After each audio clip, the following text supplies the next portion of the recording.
The warning didn't come from afar. It echoed through the continent like a drum beat carried by wind. Sharp, rhythmic, unmistakably African, a signal that something heavier than politics was shifting. Washington has stepped into Tanzania's storm with a caution so direct, it feels like a foreign superpower slamming its hand on the table of East African stability.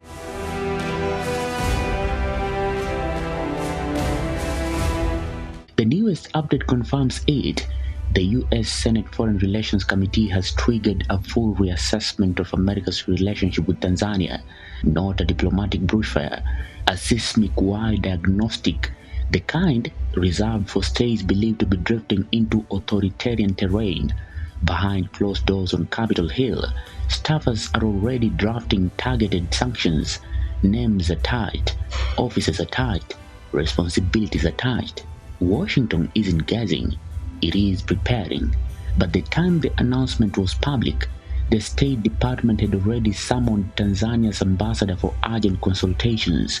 That step, in diplomatic language, is equivalent to turning on the emergency light. It rarely precedes calm. When US diplomacy moves with this kind of velocity, it means one thing: the situation has crossed the threshold. The committee's language is synchronized across parties, Republicans and Democrats speaking in a rare unified signal. State-backed violence, mass disappearances, election manipulation. These aren't accusations, they are code indicators used for policy recalibration, and the message is clear. Tanzania's political path has entered a danger zone, and US policy must be realigned accordingly. Tanzania, for now, is holding its official line. President Samia Suluhu maintains that everything about the election was lawful, transparent, and sovereign. At an investment forum, she dismissed foreign criticism as external noise, but Washington's posture has changed. The US isn't weighing opinions, it is adjusting strategy. And that is where Kenya enters the frame. Let's look slightly beyond Kenya to the region around Kenya. And perhaps the reason people are worried about the protests in Kenya is because the picture of democracy in East Africa doesn't look particularly good. We have recent elections in Tanzania, your neighbour. The president, Samia Suluhu Hassan, the winner, declared 97% support. That's like North Korea. Is there still democracy in Tanzania? It's not for me to judge Tanzania. It is. It seems a bit fishy. 97%, doesn't it? Well, in a democracy, for example, in Kenya, you can never get 96%. So it's not a democracy anymore, then. That is you saying. Every country have a way of them doing theirs. Nairobi suddenly finds itself positioned as Washington's more reliable regional anchor. With Tanzania moving into diplomatic turbulence, Kenya becomes the node for maritime security coordination, intelligence flows, regional trade corridors, and political leverage. As Tanzania becomes the subject of scrutiny, Kenya becomes the alternative, more stable, more predictable, more strategically central. Kenyan political watchers are already reading the shift.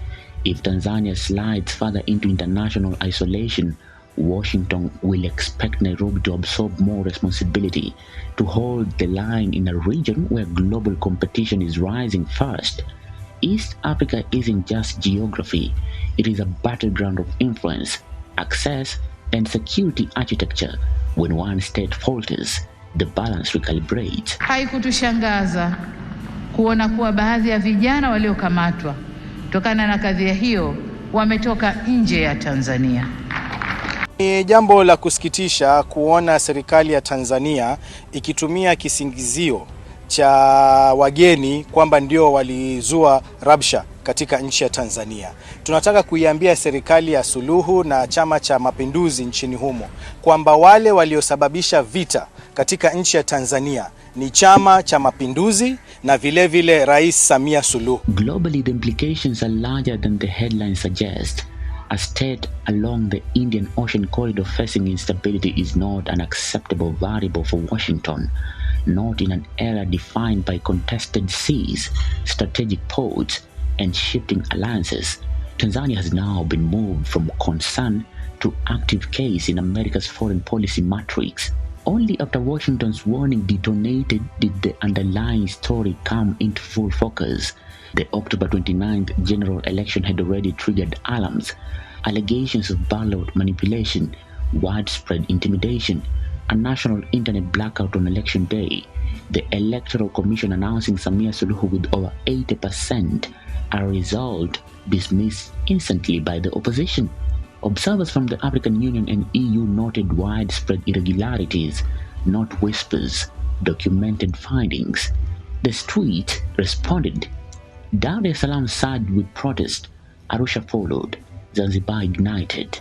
Security forces fanned out across cities. Opposition leaders and rights groups counted more than 300 deaths.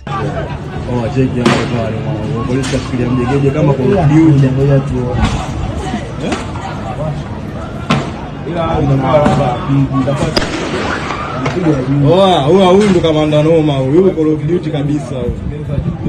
Kuna mtu kapigwa na kuna mtu kapigwa shaba pale mguu. Hii kumamake. Hii.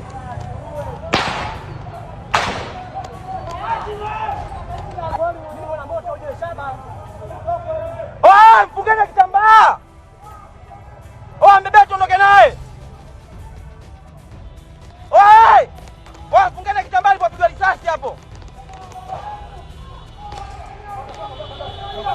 Oh, asia tumwachi mtu sisi. The government acknowledged only a fraction. Critics vanished. Political gatherings were banned, and civil space, already tightening since 2023, constricted to its smallest point. These events built the tension. Washington's statement triggered the release. Hii damu zinavujika kumamake hii. Hii. Wanakuwa dogo, unakufa kwa ajili ya Tanzania dogo, unakufa kwa ajili ya Tanzania dogo, dogo atuondoki lodi, atuondoki lodi,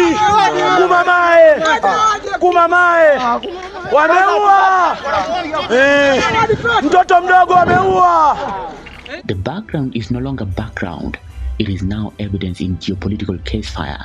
The United States has concluded that Tanzania's political trajectory is destabilizing, and the region, including Kenya, must now prepare for the consequences. The countdown has already begun. For Maisha TV, I'm William Juma.